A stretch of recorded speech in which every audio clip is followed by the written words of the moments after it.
Hey everyone, today I'm going to show you how to easily remove background noise in Premiere Pro. So, let's dive in. First, open Premiere Pro on your PC and make sure that you have imported a audio clip which background noise you want to remove.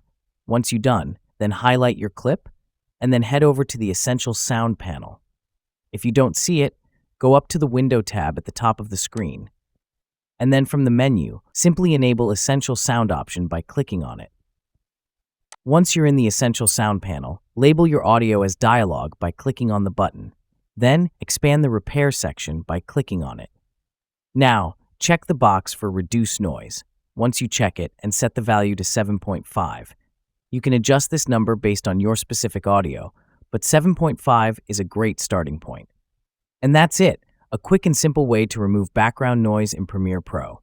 If you found this video helpful, don't forget to give it a thumbs up and subscribe to our channel for more tech tips.